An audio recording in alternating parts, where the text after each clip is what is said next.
mesmo. Não há outro mandamento maior do que estes.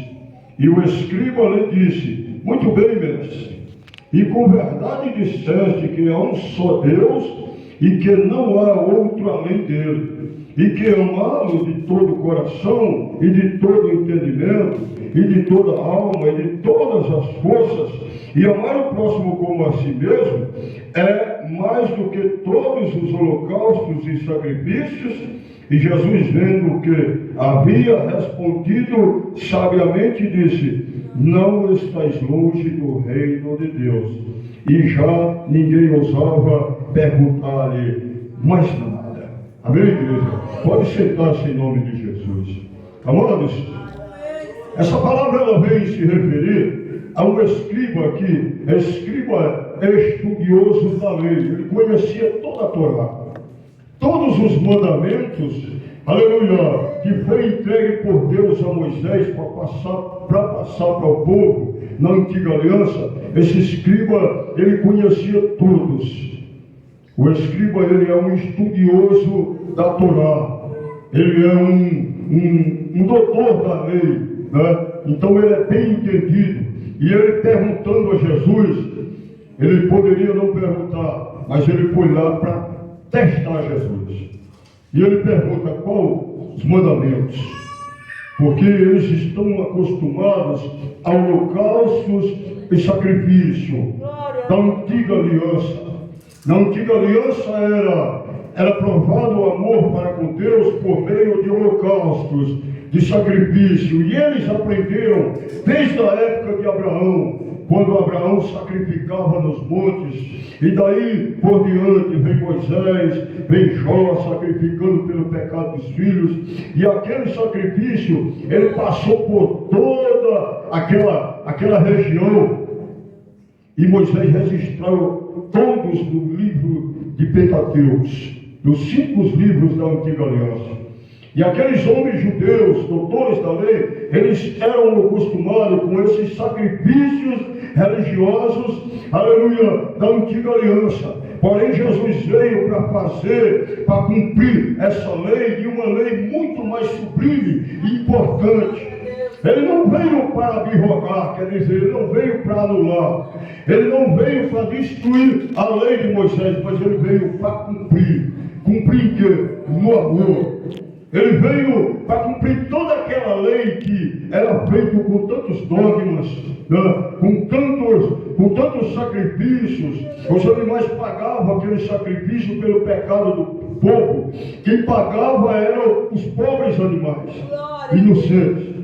E aí Deus, ele viu que aqueles sacrifícios, muitas vezes o próprio Deus, ele falava para os seus profetas e dizia: eu não recebo esse sacrifício, porque aqueles homens, eles faziam sacrifícios, mas era sem temor, era sem, aleluia, sem amor por Deus, era simplesmente por interesse, aleluia, de terem os seus pecados perdoados.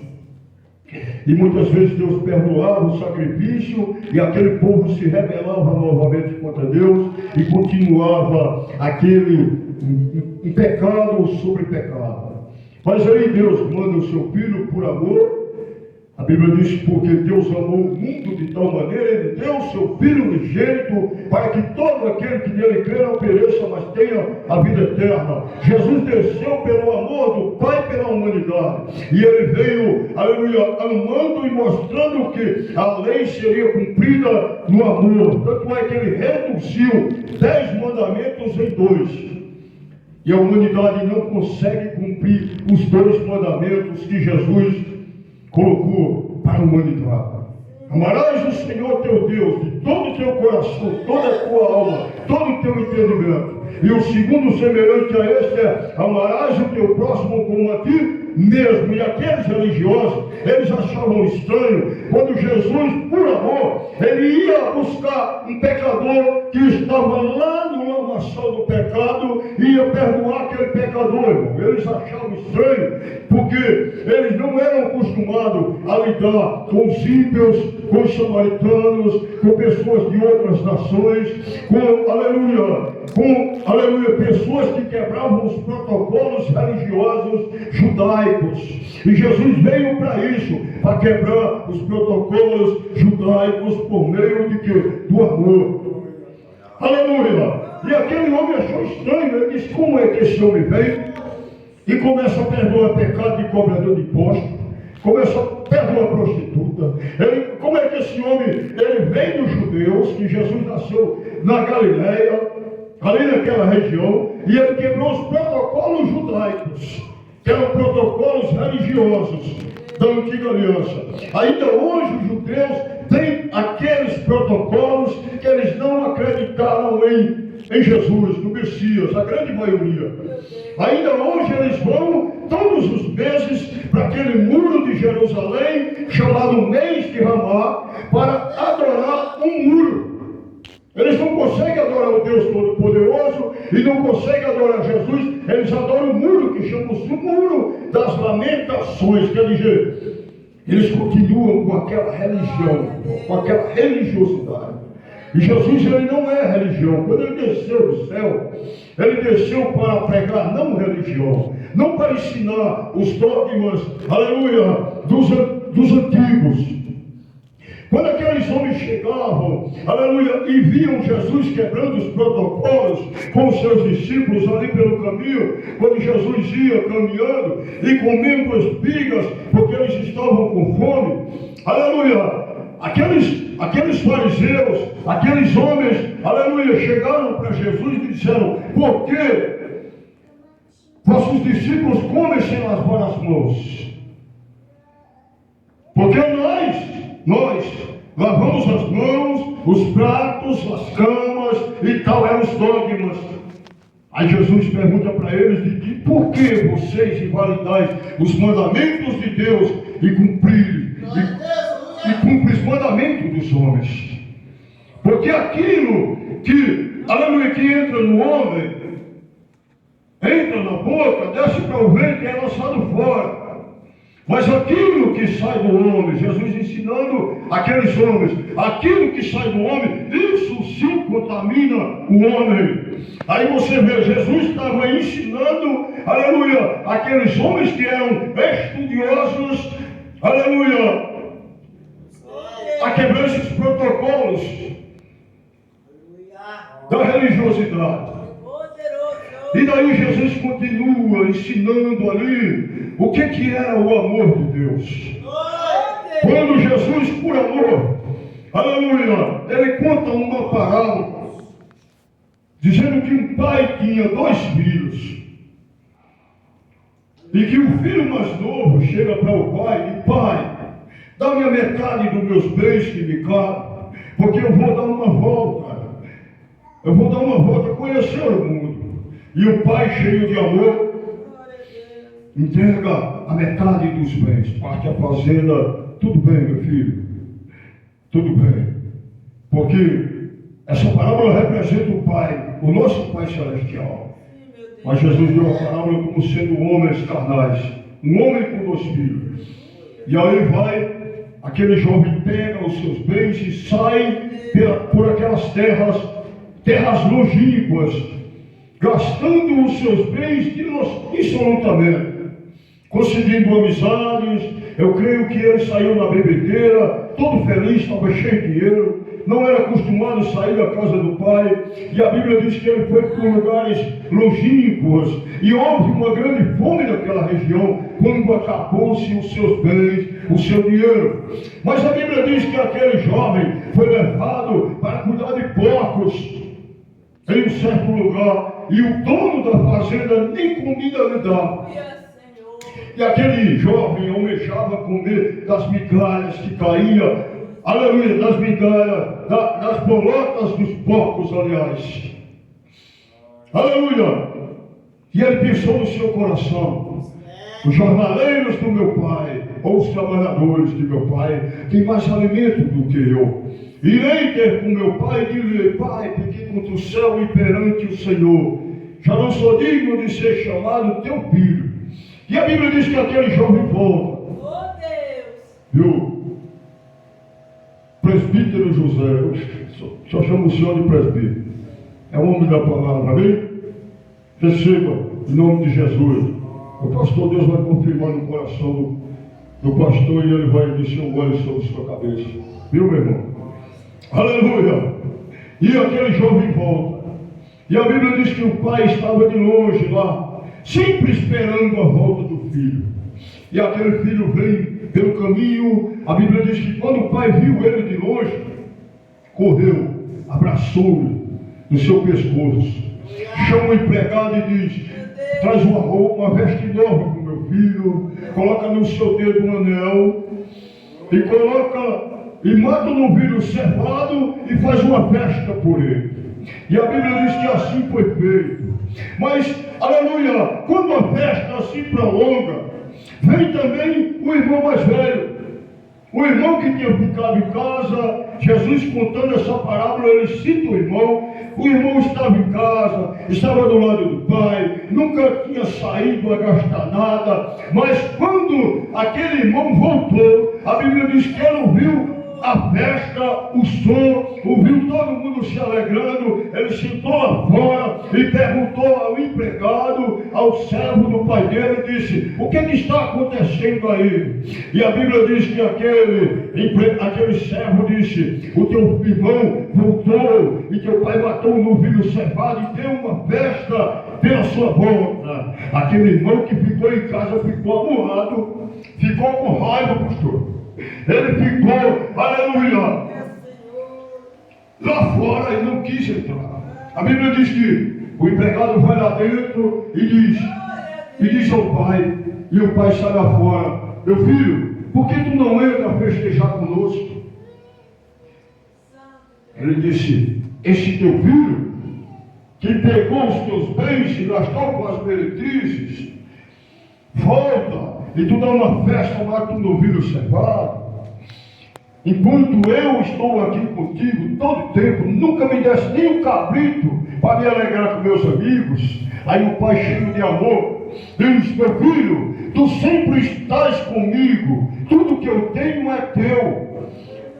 Era lícito nos alegrar com a volta do teu irmão, porque ele estava morto e reviveu, tinha se perdido e foi achado.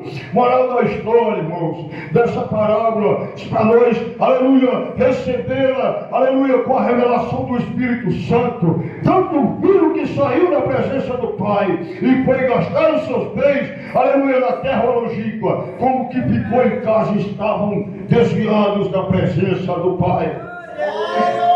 Jesus, contando essa parábola, ele veio mostrar que o filho mais velho, pastor, o primogênito, também ele não tinha amor pelo irmão, mesmo voltando como um mendigo.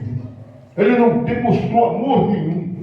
Ele não demonstrou, aleluia, nenhum tipo de afeição pelo pai, respeitando o pai. Quando o pai disse: entra, nos convém fazer uma festa por esse teu irmão, porque ele estava morto e reviveu, tinha se perdido e foi achado. Jesus sempre contava essas parábolas para quebrar protocolos e para ensinar os seus discípulos a agir como ele, porque Jesus, ele, aleluia, demonstrou que aquele que estava na presença do Pai, na casa do Pai, ele não tinha amor pela família. Ele nem tinha pelo pai respeito nem obediência ao pai. Quando o pai falou: nos convém nos alegrar com o teu irmão, e não tinha amor pelo irmão que saiu, porque quando ele falou com o pai, ele disse: esse teu irmão, esse teu filho, ele não disse mais meu irmão voltou, ele disse: esse teu filho, está aqui na Bíblia, esse teu filho gastou tudo absolutamente, e tu recebe ele com uma festa e ficou amuado. Isso representa crentes meninos, crentes amuados por qualquer coisa. Olha, tem tantos filhos pródigos, irmãos, jogados pelo lamaçal do pecado. Tem tantos filhos pródigos que não voltam para a casa do pai apenas por causa dos olhares dos irmãos que ficaram em casa.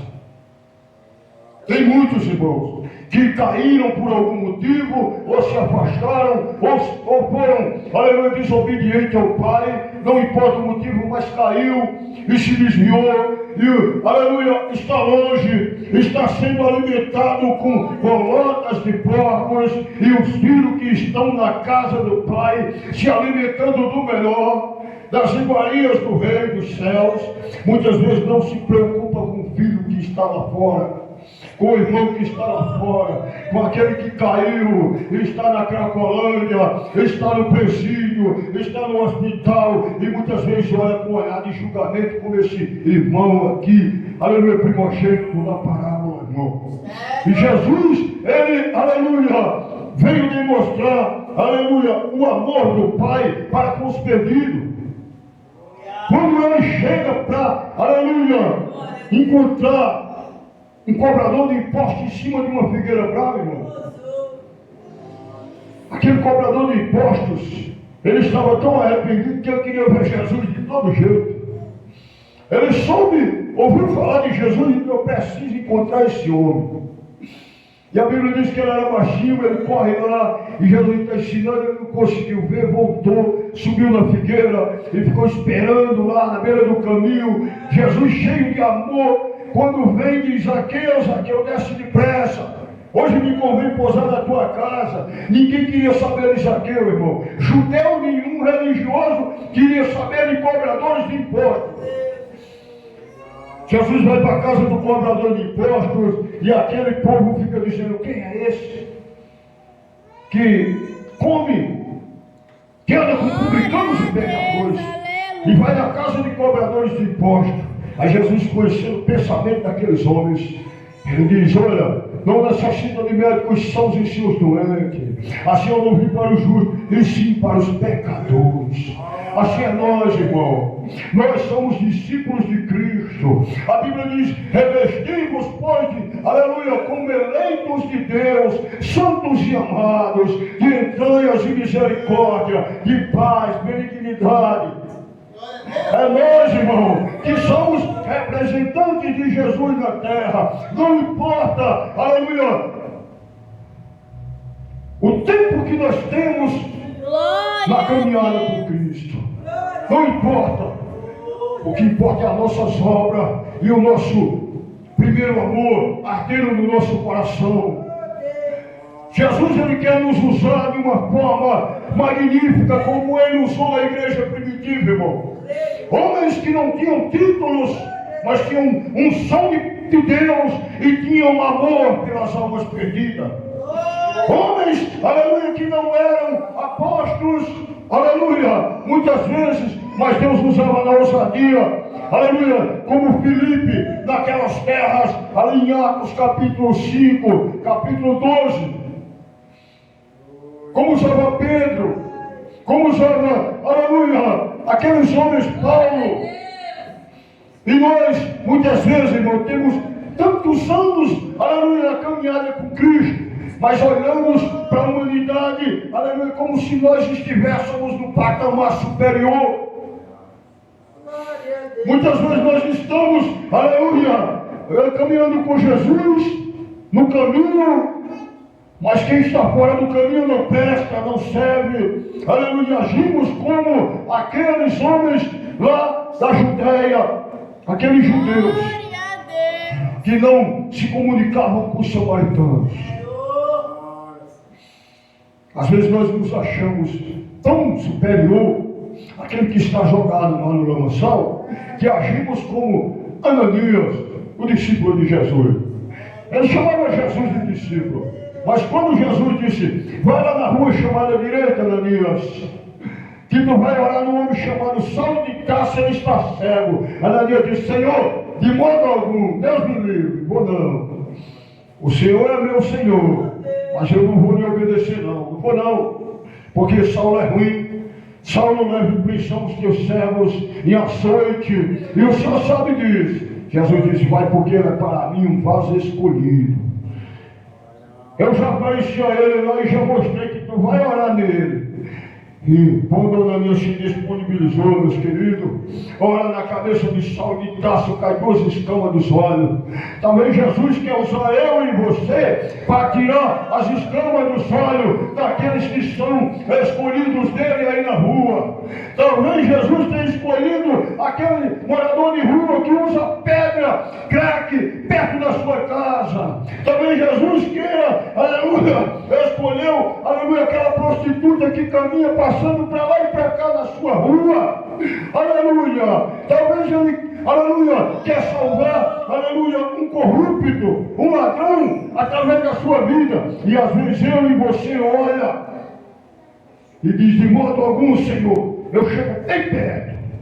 Porque senão, do contrário, eu vou me contaminar. Eu não posso chegar perto do pecador, porque o Salmo 1 diz que eu não posso nem ir perto. Só que confunde muitas coisas, porque o Salmo 1 diz assim, ó, bem-aventurado o varão que não se detém a parar no caminho dos pecadores, nem se assenta na roda dos escarnecedores. Quer dizer, é Salmo 1, antiga aliança. Davi estava falando, mas o próprio Davi que falou esse salmo, ele foi lá quando Saul correu atrás dele para matá-lo no Monte das Cavamonteiras. Ele fez o quê? Se aliou com os corruptos, com homens endividados, com pessoas que não valiam nada. Para quê? Para montar um exército.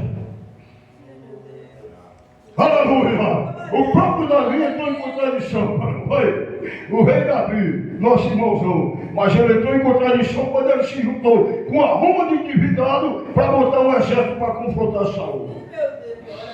Às vezes nós não queremos chegar perto do pecador. E como nós vamos ganhar o pecador se nós não chegamos perto? Lembra, não?